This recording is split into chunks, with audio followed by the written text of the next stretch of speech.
Good morning, everybody. The stream is now running, so I'm going to have a little bit of fun with that. Welcome to this meeting of the Landlord Services Advisory Board.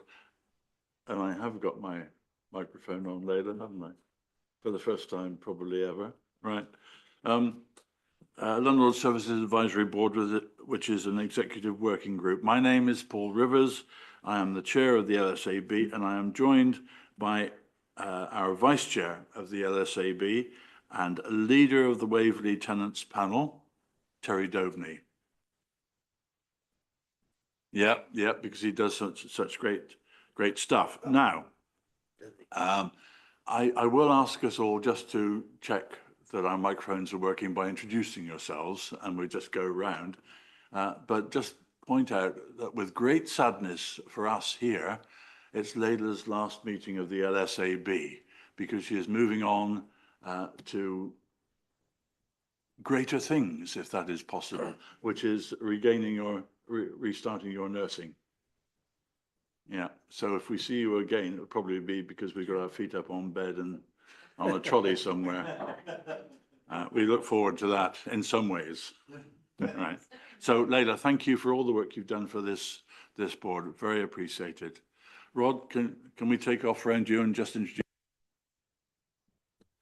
Yeah, I'm Rod Blackmore, a substitute member of the board.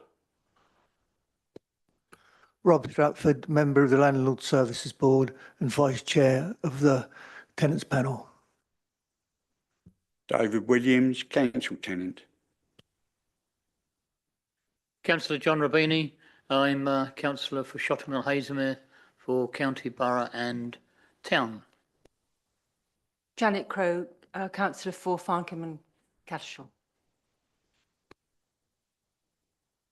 I'm Steve Williams. I'm councillor for Binscombe and Cashel. Sally Purcell, I'm on the tennis panel from Shepherd's Court. Hi, I'm Deborah Harding. I'm the Housing Rents and Home Ownership Manager. Hi, I'm Hugh Wagstaff, the Head of Housing at Waverley. Amy Wharton, Service Improvement Officer. Joe Warrener, Tenant Involvement Officer. Jordan Dadsey, Housing Graduate Trainee.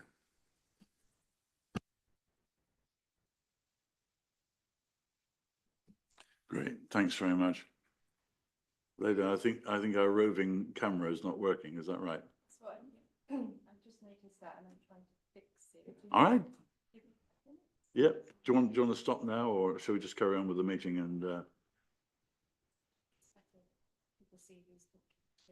All right. So we're going to stop this meeting very briefly while Layla sorts out the roving camera.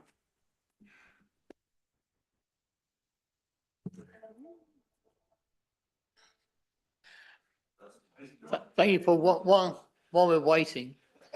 Just a short music. As long as it wasn't me. I just wanted to thank Layla for all her hard work. I remember the first time she came here, she told me she was ex-nursing and all the rest of it and wanted a change. And it's so sad that she's going back to that and leaving Waverley, because I've seen an awful lot of paperwork, as we all have, and of course looking after these meetings, not only this one but others as well. So I just felt I wanted to thank her for all her help over the last 12 months.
All right, we're back on with the useful camera. Okay, right. So apologies, item 1 on the agenda. Leila, any apologies, please? Yes, we have apologies from Annalisa Howson, Julian Higson and Councillor Jackie Keane. And Chris Austin. And Chris Austin as well. Yeah, And I see that Who's being Alan, substituted by Rod Blackmore. right. And I see that Alan Morrison is not here. Okay. Declarations, Leila, any declarations? None received, Chair. Thank you very much. And members, are you happy to agree the notes from the meeting of the 25th of April? Thank you very much. And Leila, any questions from members of the public? No, there have been no questions. And any questions from members? Again, no questions. Excellent. Okay, all right. Terry's asked me to pop back to agenda item 1. Over to you, Terry. A recommendation on the minutes, page 2, item 8, which is the damp and mould. And if you look down at the third column, it's got the customer services is working well. Inspections usually booked within 3 to 5 days. The issue I just see is the inspectors are asking residents, have they any relative health conditions? And I think that should be something that could be done on the initial call from customer services by asking that question. Otherwise, you're already 3 or 4 days into the system before you find out that it's a health-related incident. So is that It's right as it said, but it was just a recommendation for the right, that particular system. So the notes are okay, Yes. but we would take your proposal Yes. from that. Okay. So Hugh, is that something we can pick up on? Or Yes, do you Chair. want any clarity on that? No, I understand the point Terry's making, and I fully agree. So I'll take that back to get that implemented. Thank you. Thanks, Terry. There we go. Right, so members, no other changes to that? All agreed? Thank you. And now, at special request, Amy is going to take us through the complaint summary, which is on page 9 of our agenda. Amy? Yes, thank you. I'm just going to share my screen.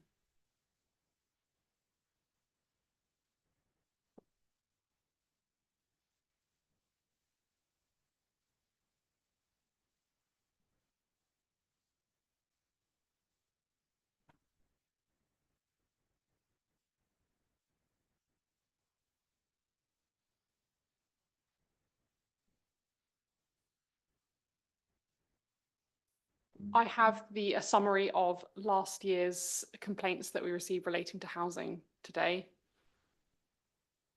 As some context around this, the Housing Ombudsman released a new complaints handling code last year, I think it came out, but it's not statutory that we comply with it until the 1st of April this year.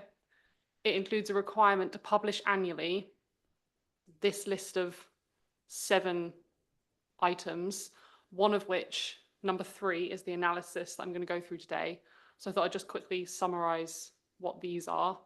So firstly, these 2, an annual report about the landlord's performance from the Ombudsman and any other relevant reports produced by the Ombudsman in relation to the work of the landlord. We don't need to do those ones because we haven't been given any of them by the Ombudsman this financial year. Number 3 are in progress. I'm in the process of creating. And then number 3 is what we're going to go through today. So that's an analysis of our complaint handling performance, like looking at how many we had and what they were about. This graph, so I wanted to begin with kind of an overview of what areas our complaints were in and what their distribution was throughout the year. The graph looks a bit different to the one on the summary because I realised while I was putting this together that if I flip them round, it showed better what I was trying to look at, which is there. You can see in the total number of complaints, it goes up and down quite a lot throughout the year. And I was trying to see if that's because there's any particular spike in the type of complaint. But generally, I think it's just caused by maintenance and repairs changing as you get into winter and then dipping down over Christmas. But you can see clearly on here that maintenance and repairs is consistently the main source of complaints. The next thing that I wanted to look at was response time. So the target timescales changed slightly during the year, and I accounted for that. So it's now 20 working days for level 2 rather than 15 working days. This shows that for level 1, we're just below 60% are responded to within 10 working days, and level 2 is much higher at 85-ish%. I was trying to look here at kind of, did it change throughout the year? Did we ever get below target? As in, did we ever get on target? So you can see in the middle of the financial year with level 1, we dipped below 10 working days, but the rest of the time we've been above. I then wanted to dive a bit deeper into those 4 service areas that I was looking at. So starting with maintenance and repairs, and this is just the upheld complaints. So this is just the complaints where we found that there had been a fault in the service and we were taking responsibility for what had gone wrong. So I split them up into categories, and then so I split them by contractor. So Smith and Byford at the bottom and Ian Williams at the top. And the top 3 categories, or the only 3 categories from Byford, are the same as the top 3 categories for Ian Williams. And I then tried to categorize them differently. So all the orange ones there are the ones that kind of relate to communication. The yellow one is about time taken to repair. So it took over the target timescales, normally because there were multiple appointments and a repair wasn't completed within them. And then the purple ones are to do with like quality of work, like kind of workmanship issues. And then the second service area is housing management. So this is the team of housing officers that deal with like tenancy related issues. This was their split up of upheld management complaints. Generally, each of them, although I've split them in different categories, generally each of them were kind of, I reported this issue a few months ago and I haven't heard anything back. Why has that happened? But then depending on whether it was about a garden or ASB. The final service area is home ownership, right to buy and leasehold. And generally this was because of staffing issues making it difficult to get leasehold information to leaseholders in time. But those staffing issues are now resolved and the team is fully staffed. And then finally, so I only went through 3 service areas, and that's because I was just looking at upheld complaints. Whereas the green bit on there, the homelessness, housing advice and allocations, that's generally complaints saying like, you gave me a band B on the housing register, but I don't think that's correct. I think I've been treated unfairly or something. And none of those were upheld. All of the cases were reviewed and it was found to be a fair banding. So happy to discuss these further or take any questions. Amy, thank you very much for that. Perhaps we could have your report emailed again, so the changing graphs, just to get our heads around it, if that's all right. Amy, what do you take from this report? This is a leading question, so you can lead the rest of the committee. That's a good one. I think one of the big learnings is that one of the things that tenants find most frustrating is repairs, because that's what motivates the largest number of people to complain. Beyond that, I'm not sure where to go. Oh, and the response time bit. We greatly need to improve the internal processes that make it hard for managers to respond to complaints on time, because 60-ish% responded to on time doesn't seem like it's good enough. Thanks, Amy. Hugh? Thank you, Chair. So in response to our performances, specifically the turnaround time, because of the introduction of the statutory code and because of the initial response from the tenant satisfaction measures, the feedback we were getting about complaint handling, we did have a growth item in the budget for a complaints officer. And that's being recruited actually today, literally today, they're interviewing people. So that role partly will help improve or ensure we meet the targets in terms of the turnaround time, in terms of helping with doing complaints, etc., but also embedding the processes and the culture within the housing team to get that turnaround time appropriate. Then the other side of the strategy is around improving the repairs contract or the contract's performance and to reduce those complaints there.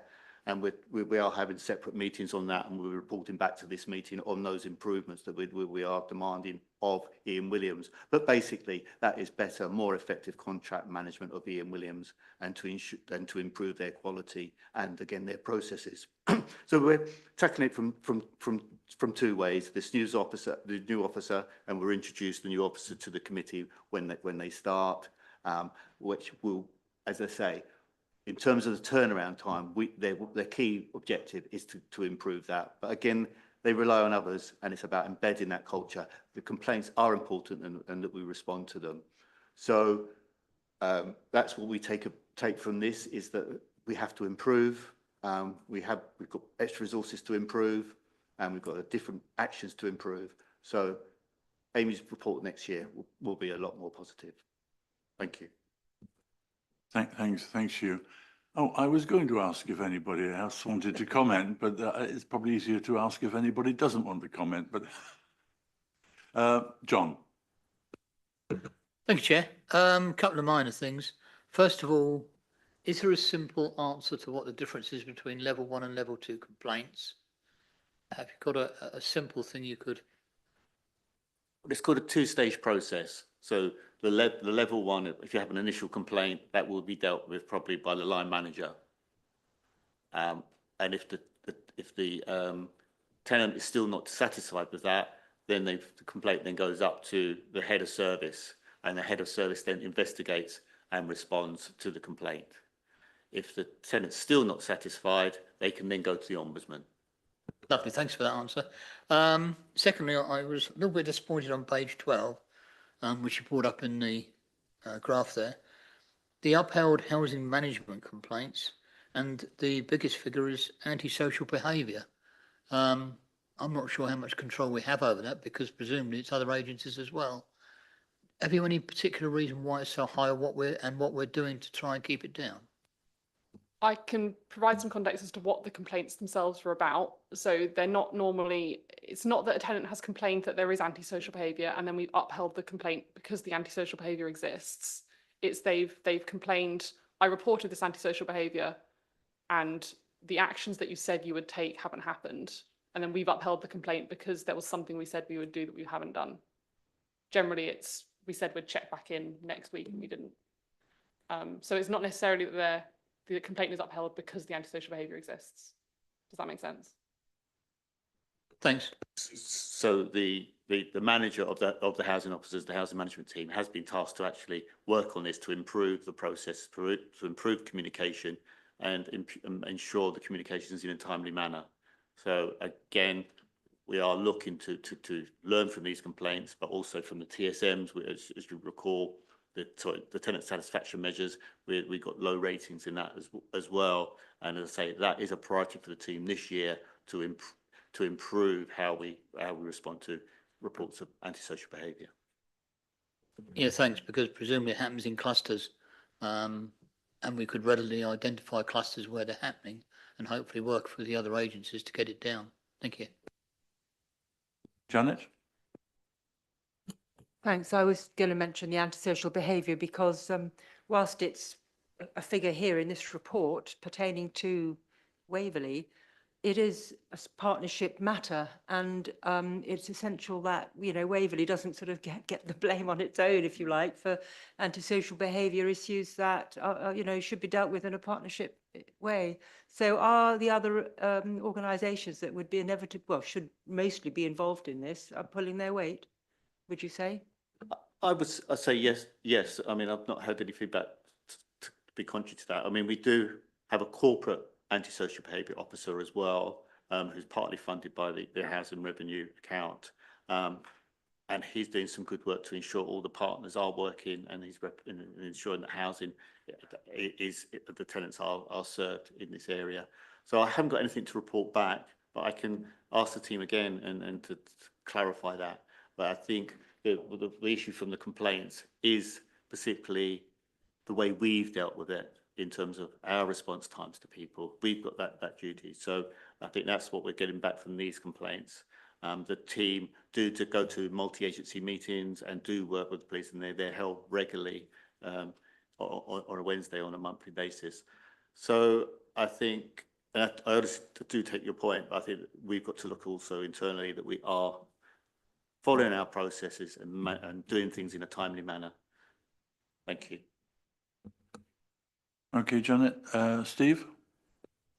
Yeah, I think a lot of us were pretty shocked actually when we were at the tenants meeting recently. Can't remember when it was, but we were shocked at the complaints that came through at that point, and these were complaints as I read it, and correct me if I'm wrong, but these were complaints which actually our housing team didn't necessarily know about, and potentially complaints which got kind of lost, if you like, in the interface between the council and the contractor, and notably Ian Williams, which is obviously very concerning. Now, I mean, in terms of dealing with that issue, because obviously that has kind of promoted this kind of level of concern about complaints, what is it that will have the greatest impact in relation to that? Is it the complaints? Is it the appointment of a complaints officer, which I think is a really useful kind of way forward? But also, is it to do with contract management? And has there been something that has happened in relation to contract management that will actually try to avoid? I know you can never avoid things slipping through. You can never be 100%. But, has there been something that's been done in relation to contract management that kind of can prevent that kind of scenario that we had at the tenants meeting? Because, I mean, as I say, I know a lot of us were pretty shocked at some of the stories that we heard. So there is, I think we're going to come back with more for what we're doing around the contract management. I think when you talked about the interface, we don't have a full IT interface with Ian Williams. That has been a real ongoing issue for a couple of years, and that's not necessarily down to Ian Williams. It's a number of issues. We have now come to an agreement to actually improve the current one rather than going for a total one with APIs, etc. So we've moved forward on that. In terms of that physical communication, in their contract bid, there's a post called the customer liaison officer that disappeared, and so we've got that reinstated. So that should improve in terms of the customer relationship. And also now in terms of contract management, because of this problem of the interface, we weren't getting, you need data, you need information to contract manage. We've now got reports from their system directly that we can use to actually manage it. But it's not the greatest solution, but at least we've got that data, and I can't actually deny the accuracy of the data if it's from them. Because that's one of the other things when you use your own data, contractors, they sort of say, well, it doesn't match with our data. So there is a benefit of that. So there's a lot of work still to be done. We've been running this project for about three months now to actually improve things. Our inspectors are saying they are seeing improvement in the quality of the work, because we post-inspect 10% of the work. And they think that, and they are getting more responsive as well. So I think there have been some improvements. Whether residents have seen that improvement, that's something we've got to ultimately measure. But internally, we feel we are progressing. There's still a lot of work to do, and we will be coming back in a couple of couple of meetings time with a fuller report, because we've got a subgroup with Janet and Paul and Terry, where we're looking at this to produce a report to show the works that we're doing. And that's what I'm saying, is there's two parts of this strategy. We've got to improve the performance of our contractors, but the complaints officer can't really resolve that. The complaints officer will ensure that we're following the processes to respond to complaints and the quality of our responses, etc. So it's a two-pronged way forward. Thanks, Hugh. In this subgroup, we're looking at, I mean, it is quite often due to a communication issue that Waverley is not aware that a repair is outstanding. And if Ian Williams doesn't send in an invoice for it, because they've forgotten about it, therein lies some of the problems. The issue is when you have any contractor that's remote from yourselves, the ability to check up on things that neither side complain about, or Ian Williams doesn't complain about the fact that they haven't put in an invoice for a job that is still open, and we don't know that there is work yet to be done because they haven't tried to close it. So, yeah, I mean, I think there are, and of course, these are the ones that we did pick up on those sad stories at the tenants' AGM. Sorry. Thank you. The report really, I think, is mirroring every time all of the other issues that we get, the KPIs and reports that come out, and it's saying that it's repairs, it's communication, and that's the thing that we've got to get right, because that's how we stop the complaints. So I think what it does do is it just sort of strengthens the effort we're making to improve the service. It's also points out to me that it's not only Ian Williams, the other major contractor, although a lot smaller, and maybe some of the work they do is a little bit more simple in the appointments can be made easier, but they're all failing with that communication with the tenant and the missed appointments and the time it's taken. So we need to address that. The only other question I have really is that tenants are actually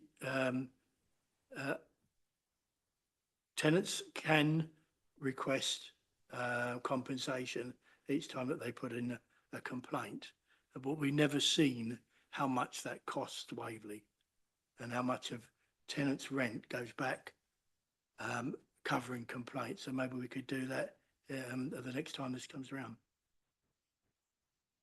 You? That would be fine, and I assume that you're talking not compensation because of an operative missed appointment, but it's also the legal disrepair claims against the council, and where we pay higher, it's a higher amounts of compensation are paid. So we can bring those figures to the next meeting for last year, how much we paid out last year in last year's budget. We can do that. Yeah. Yes, I mean, reading the other statements that we are, as tenants, we're entitled to claim for missed appointments, for the delays in repairs being done, and there's a set scale on there. And that's come from the citizens' advice. So it's be interesting to know how much we're losing through that process. I think that's minimal. The amount of money is where I don't know if that there may be a concern for the board, but the other pieces of the money is where people have gone to a solicitor because we haven't carried out repairs, and I've asked for compensation, so we can provide that information as well. Thanks, Amy. Thanks for all those comments.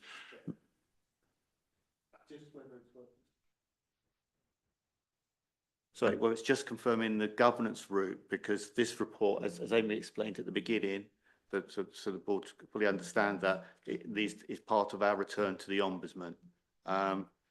So just want to go through that, through what we'll be doing with this report and others. So it's just worth, I think we need you and Janet to sign this off in the end. Right, anything we have to sign off. I always like to do it with somebody else. You're absolutely right. Amy?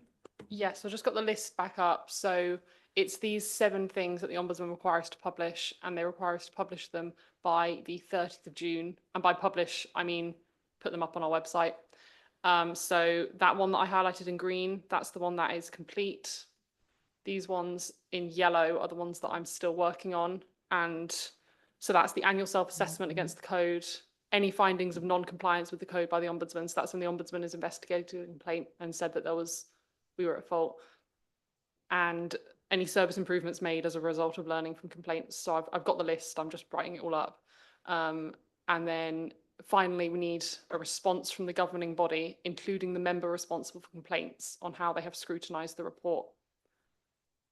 So that's the final step that we will need. The member responsible for complaints currently is Councillor George Murray, but it also says the governing body, which I think will be the delegated authority to the portfolio holders for housing.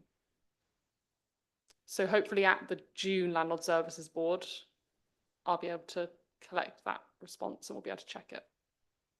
Thanks, Amy. Okay, that's great. Okay, item 7 on the agenda, rents. Debbie Harding, welcome. Welcome to this august body. Over to you. Thank you. Whilst Amy is putting the slides up, I'll just start. So it's just an overview of the rents for the last financial year, 23-24. So lots of challenges, as there always are every year, but the team really excelled themselves through what had been yet another extremely challenging year for everyone, following on from the 2 years of tenants being financially impacted by COVID, which affected our arrears process, and our arrears in turn obviously did massively increase at that time. We were then faced with the cost of living crisis, which obviously is still an ongoing issue. The rent increased by 4% in April 23, and the problems with the economy all had an impact on our tenants' finances. So it was really a struggle, but the team obviously worked with the tenants to ensure that they understood everything and that we could support them as much as possible. The arrears figures were also unfortunately negatively impacted by staffing levels due to extended sick absence for over a 2-year period. An interim cover via agencies proved really difficult to resource because there just wasn't the availability. The team covered as much as we possibly could, but in such critical service, it just wasn't sustainable. However, despite all the challenges, the arrears at year end were still relatively low at 431,000, 1.38%, which that's massive credit to the team. So our focus generally is priority is maximising income to the HRA, obviously, but whilst holistically supporting our tenants sustain their tenancies, we focus on rent collection and ultimately moving more people into holding credits on their rent account so they have buffers, setting up affordable repayment plans to address any arrears accrued and tenancy sustainment. A real robust approach is taken to recover arrears from tenants, maximise rent collection, enabling us to deliver effective landlord services. So our process, when arrears are identified, all attempts are made to engage with the tenants to minimise those arrears through timely and effective communication.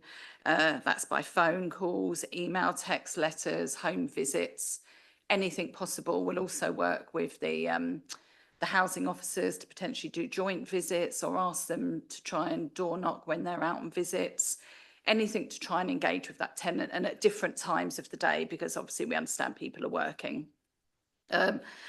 If no agreement is reached due to lack of engagement and the arrears continue to accrue, then we'd, on my authority, look to serve a notice seeking possession.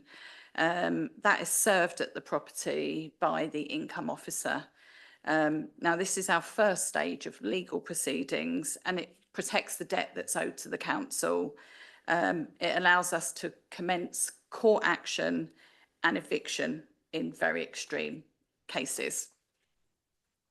Those tenants who have needed additional financial support, they've been signposted to Citizens Advice, and additional funding was available through the Household Support Fund and the HRA Hardship Fund. We've provided a much more in-depth holistic service than we ever have in supporting our tenants in maintaining their tenancies.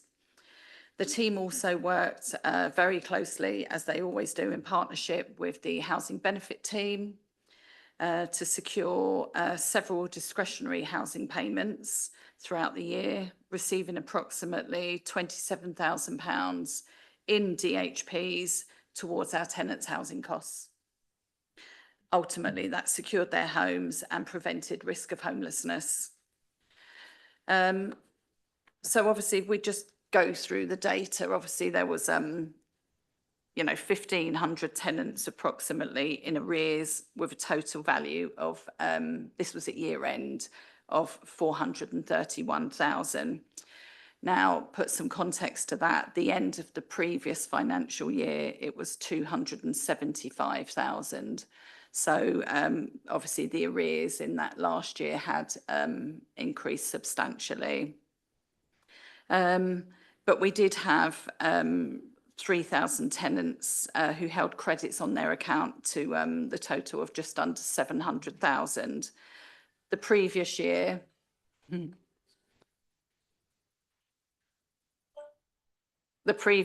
there was 850,000 credits held on the account. And end of April this financial year, we held £993,000 in credit. So the team do work on that. And that's predominantly because the majority of our tenants do have a monthly payment schedule. And when you pay monthly, it's monthly in advance to offset the rent that's charged each week. So there's money in the account to offset it. So although, there were 1,500 people in arrears, 60% of those are people who've got less than £100 of arrears held. Okay. So then obviously universal credit does take up quite a big chunk of the arrears held, obviously at 241,000, that is quite considerable. This is partly because universal credit pay in arrears, but as per our tenancy agreement, rent is charged weekly in advance. So we do work with our tenants to pay a little bit extra each month to bring themselves in line with their tenancy agreement. And the amount of universal credit cases are spread across all the different 5 patches. Then there's not one sort of hotspot really. They're all sort of quite even. Data that I didn't provide earlier, it's I just wanted to give you an update about housing benefit, which obviously we manage locally. So we've got approximately 1,400 tenants who are in receipt of housing benefit, and housing benefit gets paid directly onto rent accounts on a weekly basis. And those tenants in receipt of housing benefit, it's 50-50, 50% receive full benefit, 50% receive partial benefit. So, and affordable rents, the arrears normally are around the £1,000-2,000 mark. They are quite relatively small, despite being quite, the higher rent. So there's very rarely ever an issue around the affordable rents that are charged. As I said, the team were negatively impacted by staffing issues, but I'm pleased to report now that as of January, we got 2 new full-time members of staff, which is a huge relief to the team. So the team have been trained, the girls, the 2 new team members have been trained, and and are being fully supported by the other rents officers in the team. So got lots of hope for the future, and it's nice to be fully staffed again. So in summary, of the rents arrears target for 24-25 is set at 1.38%. Now, this is a realistic target taking into account the rent increase that we've had from April of 7.7%. And the universal credit issue, which I'll talk about a little bit in a minute, is impacting our tenants' finance as well. Just to let you know that moving forward, I'm now managing the HRA Hardship Fund, which obviously is aimed at to assist tenants who have been financially impacted by the 53-week rent year and the rent increase. And this will only, the HRA Hardship Fund will absolutely be as a last resort. We will ensure that all other financial support is looked at before using, obviously, our own money as such, and will be looked at for tenants who are in severe hardship with managing their day-to-day costs. The current year will continue to be challenging, with the cost of living still negatively impacting on everyone's finances. We'll continue to monitor this and guide our tenants on the assistance that's available to support them with these increased costs, and signpost them for financial assistance as required. And obviously we work really closely with Citizens Advice, so we would always do a referral to Citizens Advice.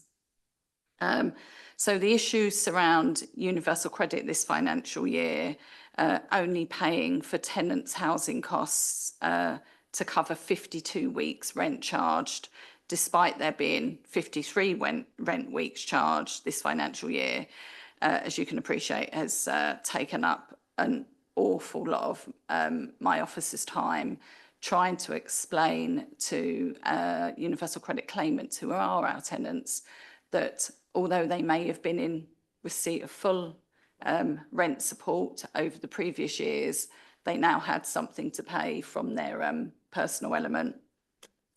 Obviously, a lot of people struggled with that, but obviously the team did their best to try and ensure that the tenants fully understood how they were financially impacted. And the majority of tenants we have spoken to have put an arrangement in place to pay that extra 1 week over the year. So if their rent, for example, is £120, they're paying an extra £10 a month. So we've looked at their finances and done affordable arrangements to help them with that. And I've already spoken about the staffing issues that's been resolved. I can't go on about that enough, about how delighted we are.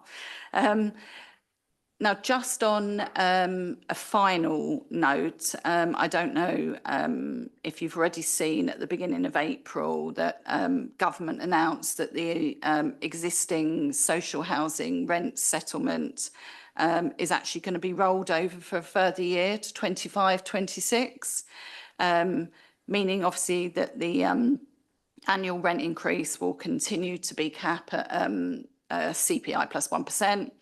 And obviously this will provide greater certainty for social housing tenants and landlords. However, the rent formula for 2025 onwards will be implemented by the government that wins the general elections, meaning it can still be subject, obviously, to political change.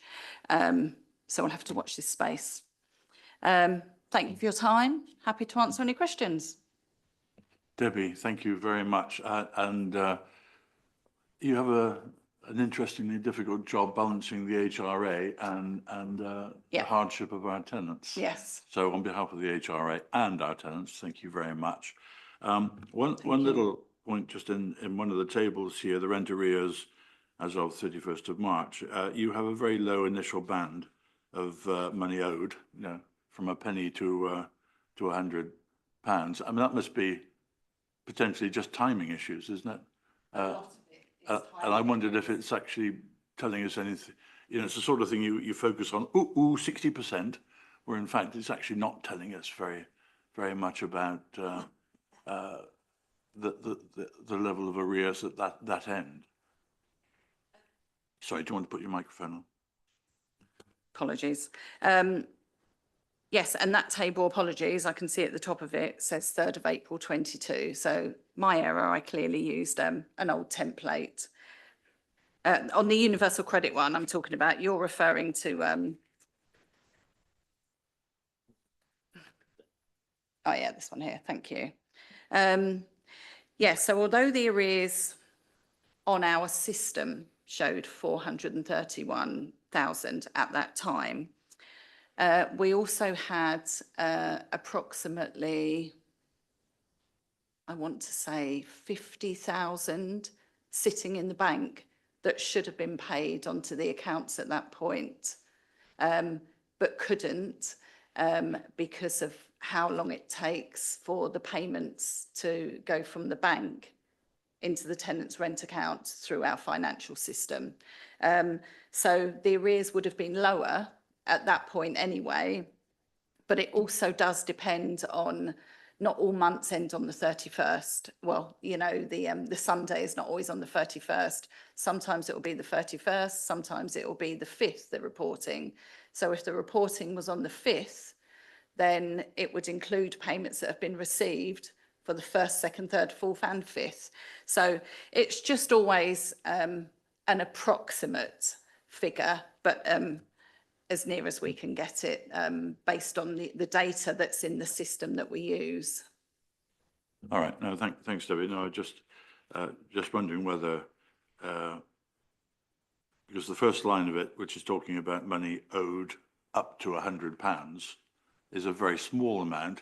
It just, and because it's a timing issue, or largely a timing issue for people to fall into that position, is whether or not it's worth reporting, because it makes us focus on a 60% figure. Yeah. When in fact it's, look, your business. I'm just saying, to a layman like me, I say, oh, 60%, that must be a problem. When in fact, it's not people keeping money back. It is to a certain extent a timing issue. And that's my question. Yeah, although it still is arrears at the end of the month, because rent is charged on a Monday. So if they pay weekly, let's say, for example, their rent is £100 and they pay £100, but they may have had £50 outstanding from the previous week. So it would show that they've got £50 arrears at month end. So yes, it's a high amount, 60%, but it is just the tenants that are just in very low arrears. Okay, thanks. Janet. Thank you. That was really interesting. And I mean, it's hardly surprising, really, is it, that the figures went up given the terrible economic circumstances for everybody concerned. I just wondered how much of your resource goes into the prevention of arrears in the first place versus sort of sorting it all out once arrears are once a person is in arrears. If you know, do you know what I mean? Just what the balance is really. So obviously, prevention is mainly dealt with by putting direct debits in place, obviously, because that stabilises their rent account. Then there's no worry for the tenant forgetting, because a lot of our tenants say, oh, you know, I forgot. So we heavily encourage the tenants to put a direct debit in place, especially if they have a salary, or so we'll tie it in with their salary. If they are a pensioner and in receipt of their pension, we'll set up a 4-weekly direct debit in line with their pension payment. So we always try to focus, because rent is paid weekly, it doesn't have to be paid weekly. We always work with our tenants to set up the payments on the days that the biggest income comes into their home. So ultimately, they've got the biggest income coming in, and the first thing we want them to do is pay their rent. It's the priority bill in their property. But then it's about helping tenants to maximise their income as well, ensure they're in receipt of the correct benefits. So that's the type of thing that we do to prevent it in the first place, but by also from the sign-up stage, we'll speak to the tenant, we'll look at their applications, look at their history. Obviously, you can glean a lot from people's bank statements and have conversations with them about that. Try and get like a third party approval. A lot of our younger tenants will have a parent as third party, so that will help stabilise things if there is an issue. You know, we've got the parent to go to.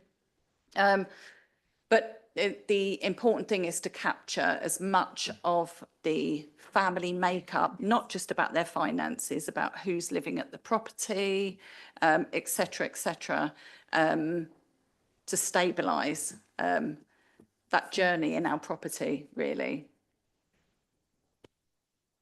John? Thanks, Chairman.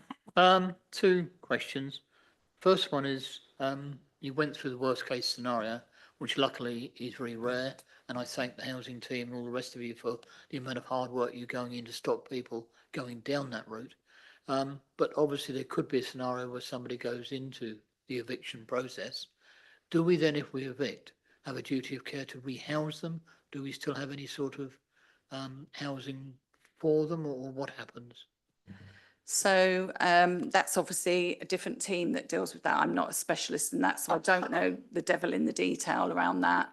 But what we do when we are going ahead with an eviction and go through that process, part of that process is to ensure that the tenant fully understands what they can do afterwards, and we ask their permission, because we do need to gain permission to do a duty to refer to the homeless team.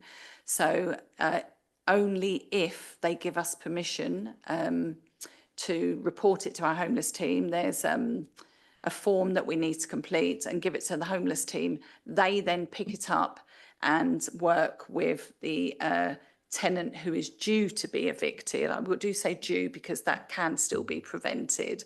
And they'll try and work with them to see if there's anything extra they can do to support them. But I'm sorry, I don't know the exact detail in once they are evicted. I just know that our homeless team will pick that up. Sorry. Yeah, thanks. You told me there's a process. It's nice to know there's a cushion there, so we just don't put them out in the street, which I didn't think we did anyway, but at least we've got something behind there that can actually help people. My second question, again, it may not be for you. Neighbours, elderly, vulnerable neighbours. We still have reports of elderly neighbours who don't have the money to turn on the heating. And I've suggested to the person who reported to me that as a good neighbour, they should be reporting it to us in the housing as it is a tenant. Do we still, through our own housing officers, check that's happening? Because this is very recent. I'm thinking this one has slipped through the net somehow, that we are not aware of this elderly tenant who is not using the heating because they can't afford it. I mean, I think that's really around the housing officers. For me, if they come across a case like that, they would speak to Debbie because of the hardship fund and see what other support can be given. I think the issue is about identifying the people, and we're going to talk a little bit later on the agenda around that, about how we do these welfare checks on vulnerable people and how we identify them. But at the moment, we're doing a minimal amount of visits to people's homes, i.e. confirming how that they're coping within their home and what the household is. We need to do some further work on that and perhaps do more visits on that area. But when the housing officer does come across a case like that, they would class that as a safeguarding issue and would refer it to the appropriate people to give that person support. So again, if any councillors come across that kind of situation, it's yeah, please let us know, and we'll go and do a visit and see what we can do to help or refer to appropriate agencies. Thanks. Yes, Terry, just one question really. University credit and the 53 weeks, which is nice and confusing. but I know you were putting in some sort of plan for tenants to pay a certain amount per week or whatever. Has anybody taken that up? Is it working well? Apologies. So all tenants that, whether on universal credit or not, if they had a direct debit in place, the direct debit automatically adjusted to include the 53rd week. Everyone that was on universal credit, I wrote a letter to, told them what they needed to do to increase their rent and explained to them about the 53rd week, gave them an example of what they'd need to pay extra per month towards their rent, and to contact their the rents officer, you know, that we're here to help. We want people to call us so we can help and support them. The majority of people have put, we've had quite a few people actually that have paid the extra week up front and wanted it dealt with, which we were quite surprised about. The majority of people have that were receiving full universal credit. Say, for example, we were getting the universal credit directly because of the vulnerability. We've then had to contact those people, explain to them about the 53rd week, and the majority have put a direct debit in place just for a set period of time to take that divided by 11 or 12, because now we're doing it divided by 11, because obviously there's not 12 months left anymore. There is only, we've had lots of people challenging it, and obviously some of it's been lack of understanding. They believed that that was our fault, that we had something to do with it, and it's trying to explain that they're the DWP and we're the landlord. So there is only actually, to my knowledge, 3 people at the moment who are refusing to pay the extra week. And it will be those people that later in the year, because their circumstances can change. At the moment in time, they may refuse it, but they may start working in 3 months, 6 months' time. So their situation will be very different. So we will look, we've got like a central record in rents that we're keeping, and we will look to review those nearer the end of the year and look to the HRA hardship fund to help support those people. But we will look at their finances, etc. first. But on the whole, the vast majority of people have got an arrangement in place to chip away at that over the year. Debbie, thank you very much for that. One little question from me. Has there been any drawdown on the hardship fund to date? Not in relation to the 53rd week. There has been a couple of carpets that we've paid for. Still some, I believe some, Joe will be able to, I think Joe collates all the information on that. Some Sainsbury's vouchers. But the carpets were in relation to the people having difficulty heating the home because it was cold. And I think that's the vast majority of it. Obviously, by giving the Sainsbury's vouchers in 200, 400, depending on the family makeup, it can help free up some income towards paying their rent or towards buying white goods if they're needed, that type of thing, which in turn assist them with paying their rent. I don't know the total amount. I don't know if you know, Joe. I don't have exact figures for this year yet. It's probably sub £1,000 of Sainsbury's vouchers. We've done 1 oven and a couple of carpets, so I'd say somewhere around £2,000 to £2,500 total spend this year so far. Okay, thanks, Joe. Maybe at half year we could have a I think figure that was. just I think we agreed on that maybe in April to do kind of either quarterly or 6 monthly updates on the hardship fund. Yeah. Thank you. Any more comments? And we'll move on, if not then, to housing dashboard, item 8. Over to Hugh. I think Amy can quickly introduce things initially.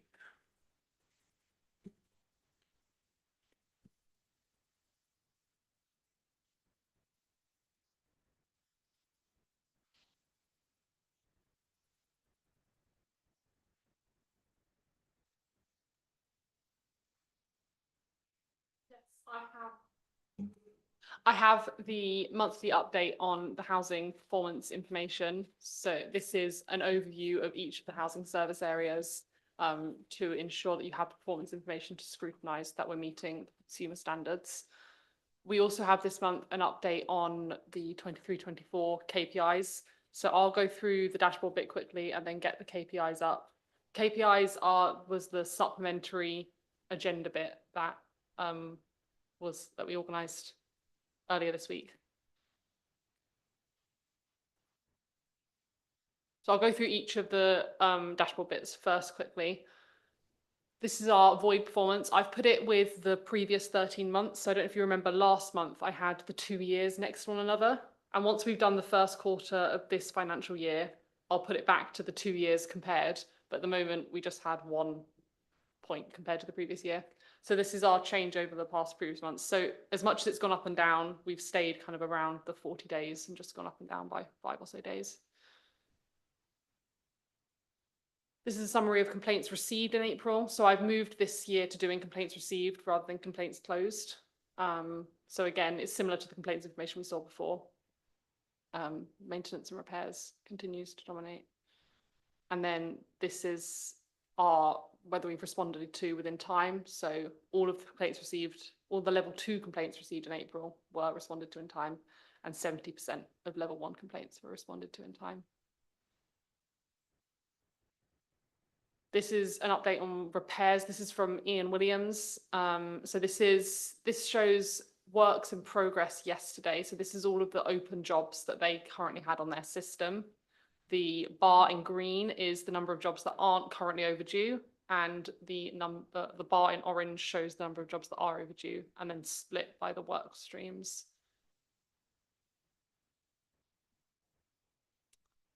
And then we were talking about missed appointments. So this is for all appointments in April 2024. There were 1,074 appointments in total.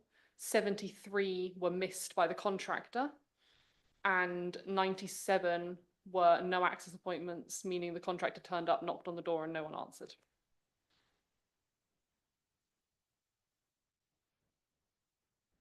These are our compliance areas. So I now have access to previous months of compliance information, so I should be able to get some kind of more interesting depictions of this information now that show change over time. But this is where we're at each of the areas this month. I won't read all of that out, but if anyone has any questions about specific areas, then. Housing management is still being set up, and rents is also still being set up, but those should be good to go soon. That's all the dashboard stuff. If anyone has any questions on these bits now, we could go through them before we go to the 23-24 KPIs. Any questions? I think, Amy, carry on, please. Yeah. Let me.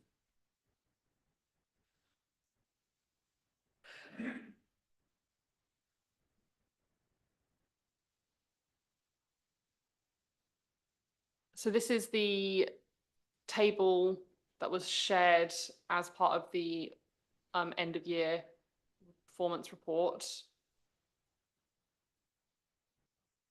I think this is more of a, has anyone got anything they want to discuss about these? Haven't got any specific information or comments to share.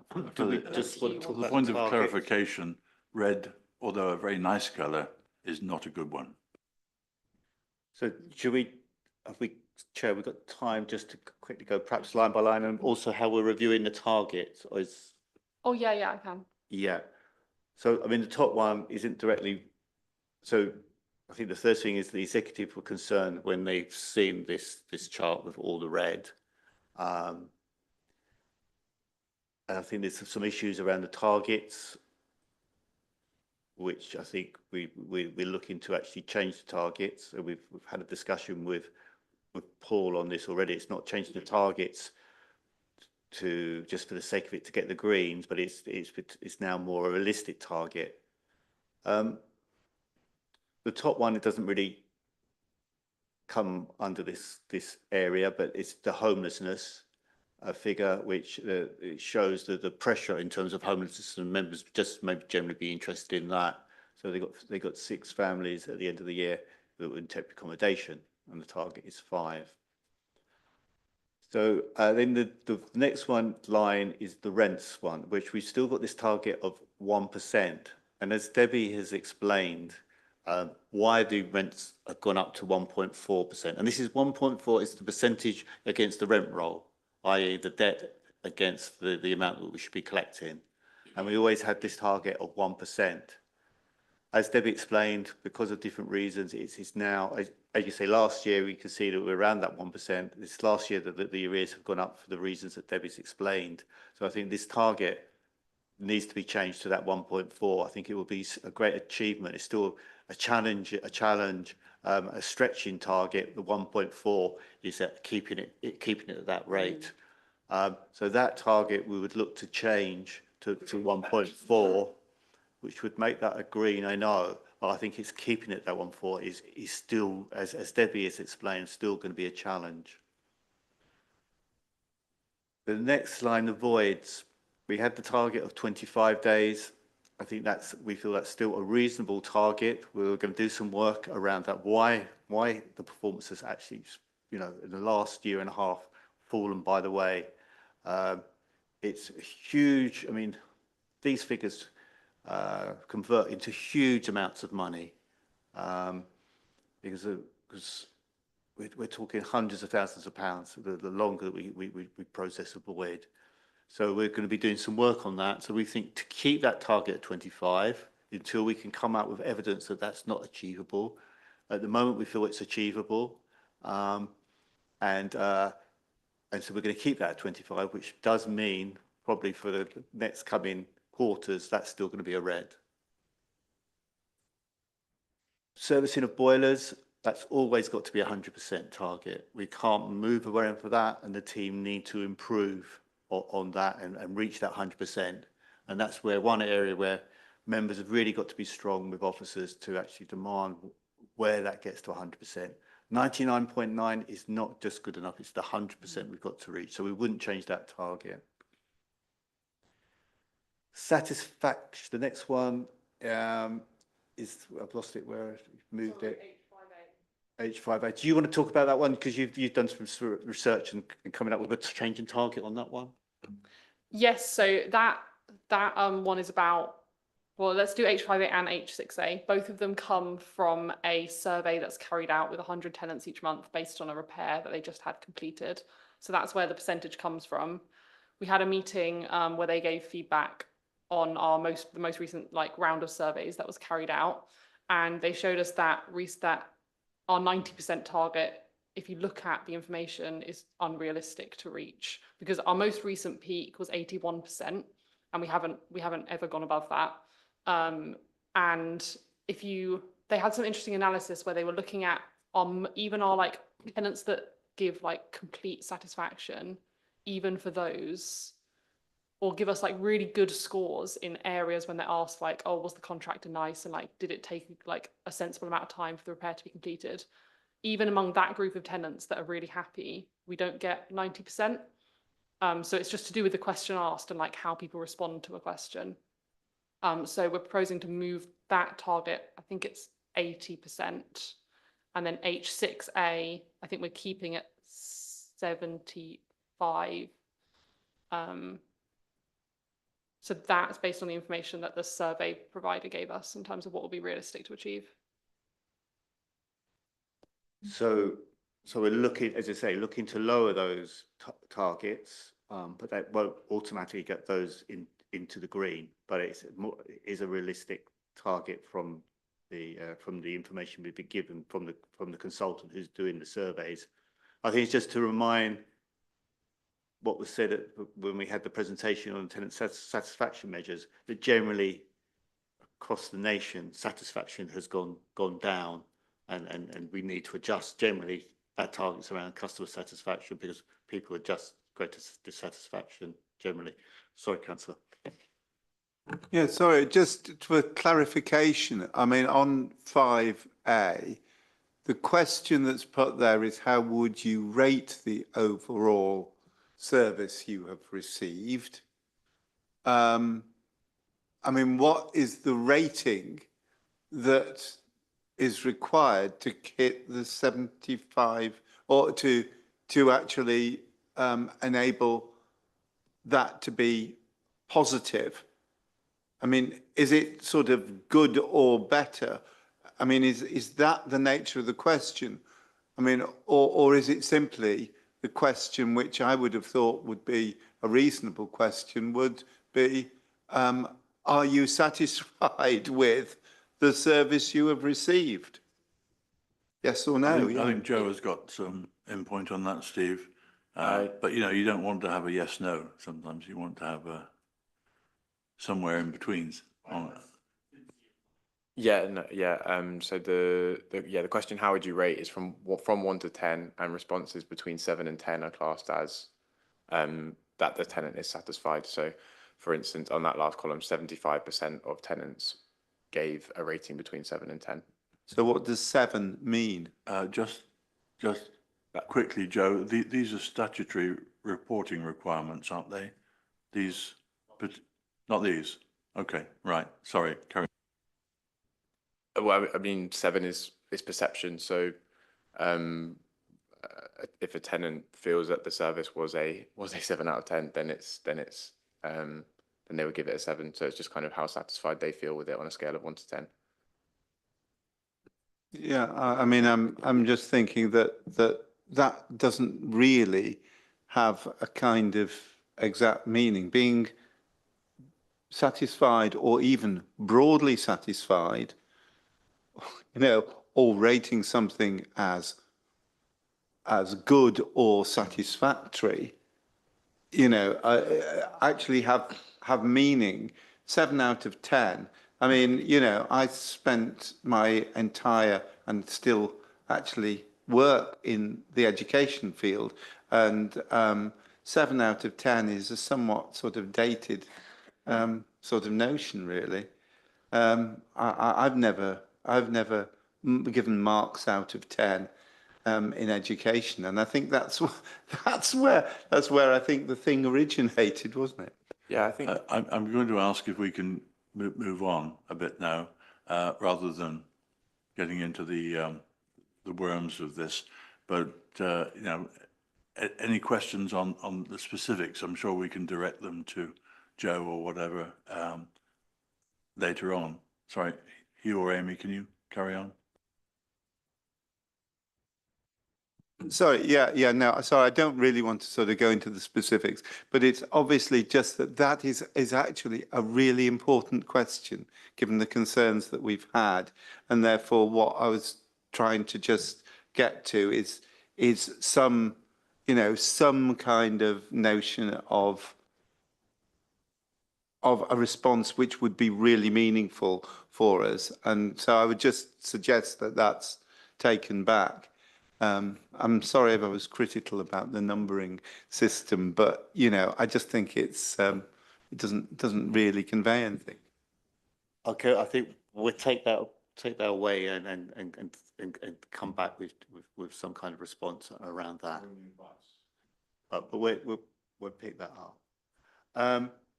So 5B, I think we've got some issues about that line and that data. So we don't think that and this data comes from Ian Williams, and I think that needs some further investigation. So I wouldn't quite say it's meaningless, but I think it is meaningless, really. Do we feel that?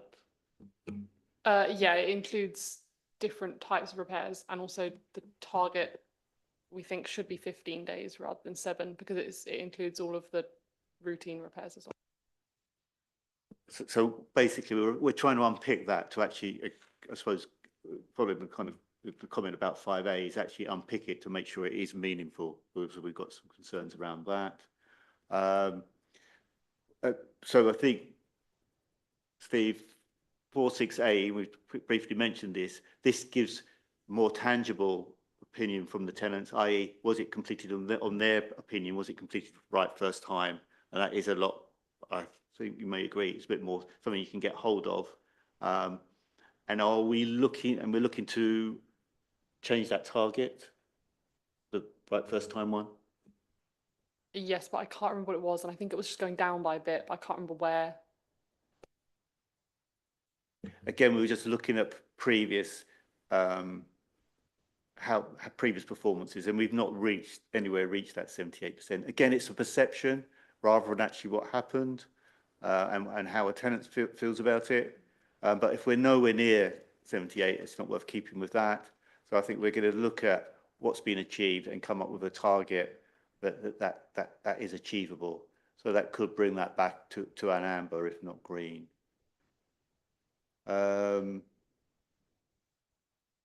46B, have we got anything comment on that one? No, I think these figures I broadly trust, given that they match up quite, when we were looking at earlier the dashboard and the number of overdue jobs, it matches up with those percentages that we see. So I think that target they should be meeting, and that's Ian Williams should be meeting. Their performance, i.e. having nearly 30% of their jobs overdue, i.e. 28 days, we're talking 28 days, they haven't completed these jobs, is far too high. And as I say, we've talked about the action we're taking with Ian Williams. I think 10% is still something that should be achievable, and I think we would keep with that target, although we would discuss further with Ian Williams. Then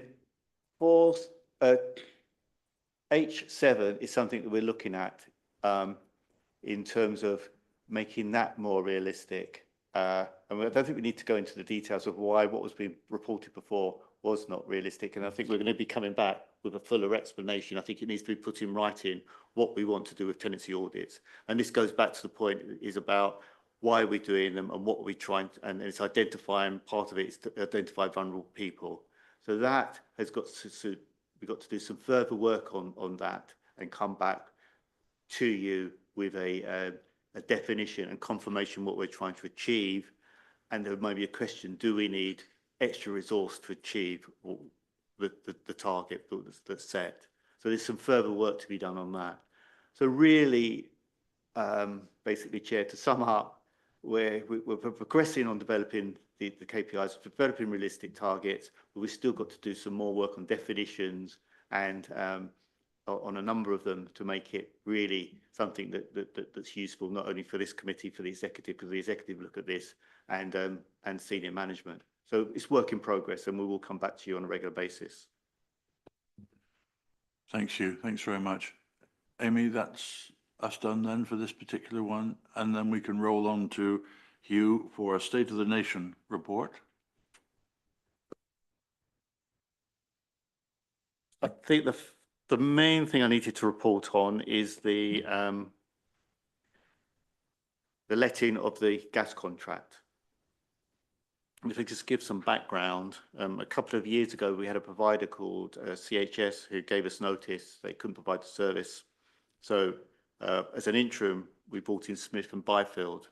It was as an emergency measure and an interim contract and interim arrangements. So the IT interface was limited, and to give Smith and Byfield their due, I mean, the important thing was to do the gas servicing, but they also do the repairs to the boilers, etc.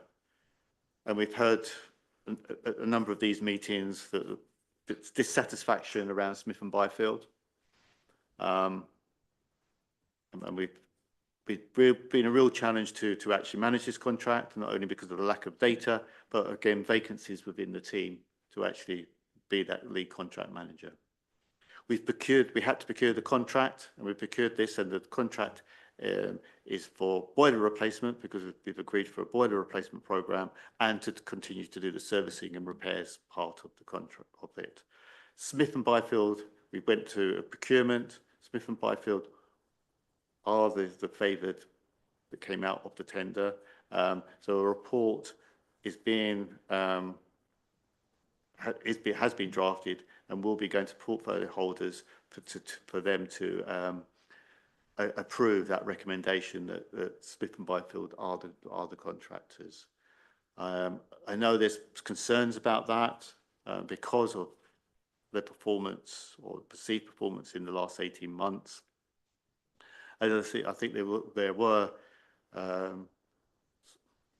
issues that are not only down to Smith and Byfield, but from our side in terms of managing the contract and monitoring, but also to recognise it was an interim contract, and we had, as I say, the gas servicing was really important, and they did pick that up really, very quickly in terms of that. So that report will be going to either Paul or Janet to sign off. I think we have a date in the calendar for that for an official agreement to that decision. So, Paul, that's what you wanted me to report, and I don't think anything else you want to talk about that gas contract. No, I think that's fine at this stage. I've shared the report with Terry, anyway, and we might come back to you collectively before we conclude that bit. Okay, thanks very much. I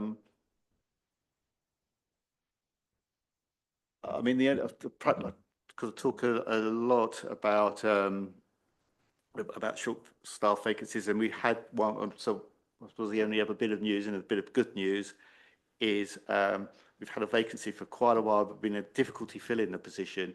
Is aids and adaptions officer surveyor role. We've actually he started this week. We have a backlog of applications for aids and adaptions, which hopefully we can start to work through with this new role starting.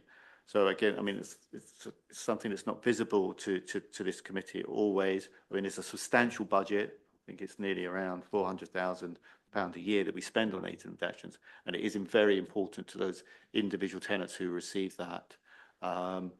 But it's just, if people have received complaints about delays, there have been delays, but hopefully now we can get back on track and get these. And most of the bulk of the money is around walk-in showers that we have to do. So that's really a bit of good news. Thanks very much, Hugh. I have this interesting vision of a walking shower now, as opposed to a walk-in shower. Thanks very much for that. Well, any comments? No comments. Right. Date of next meeting, 27th of June at 10 a.m. Thank you all very much, and especially thanks to Debbie for a rent introduction. However you get your head round it, I do not know. It's been explained to me many times. I still don't understand it, but thank you for that. Thank you all very much for attending.